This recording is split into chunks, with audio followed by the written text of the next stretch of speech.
Ayan po mga kabero, pagbigyan po natin itong request ni Idol. Mag-ingat po kayo mga kabero pag kayo po makadaan sa mga intersection na to.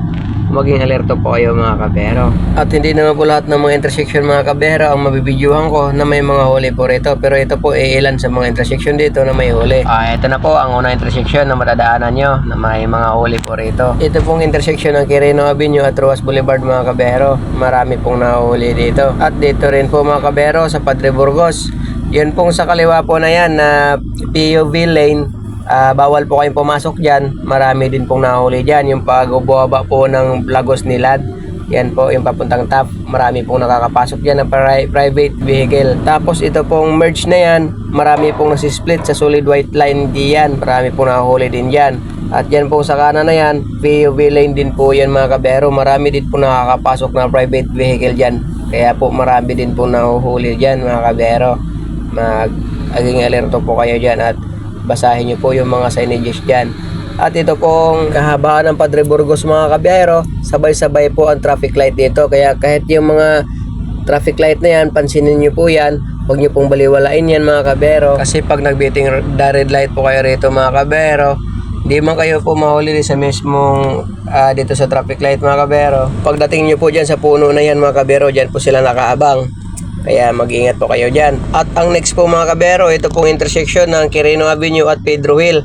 Marami pong nahuli dito mga kabero. Marami na akong na-post na video dito ng mga nahuli po. Tulad po niya, nahuli din po yan mga kabero. At ito pong intersection mga kabero na isa po na maraming nahuli dito. Ito pong intersection ng Zaragoza Street at Mel Lopez Boulevard. Dito po sa Road 10 mga kabero. Marami din pong nahuli dito. Bawat daan ko po may nahuli po rito. Ayan po sa kaliwa.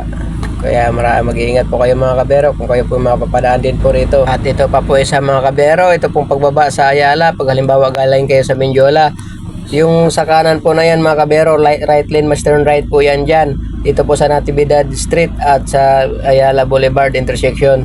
Marami pong nahuli din dyan mga kabero, kaya alerto din po kayo dyan. At ito po mga kabero, isa pa po rito. Ang dami po talagang nahuli dito. Bawat daan ko po maraming nahuli rito.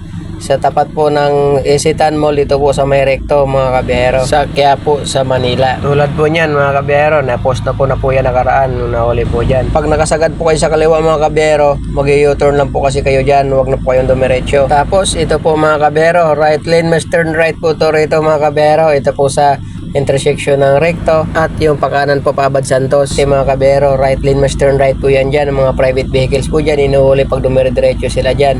Hindi ko lang po alam kung bakit ang mga jeep o ibang mga pampasahero sasakyan hindi po inuhuli dyan. At ito pa po mga kabero, itong Fardo Street at Lacson Avenue mga kabero intersection.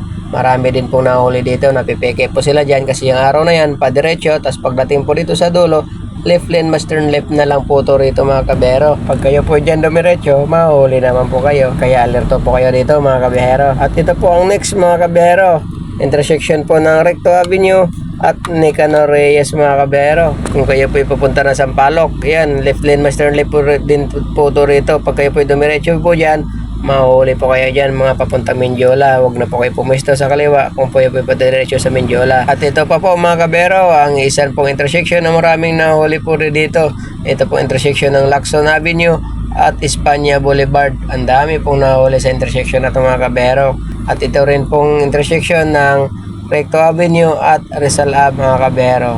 At ito pa po, malaki intersection po rito. Maraming nagbibiting red light po rito. Dito po sa Alonso Street at Recto Avenue mga kabero. Marami pong nahuhuli dito, mga nagbibiting red light. Kaya pag nagdilaw na, huwag nyo na pong ipilit diretso mga kabero, maalanganin po kayo. At ito pa po ang isang mga kabero, itong intersection ng Ongpin Street at Quintin Paredes, yung papunta ng recto mga kabero o mga papuntang Juan Luna, Divisoria. Marami din pong nagbibitin na red light dyan. Kaya mag-ingat din po kayo dito mga kabero. At yun, hanggang dito na lang po tayo. Maraming salamat. Pakishare na lang din po para ma-aware din po yung iba. Ingat!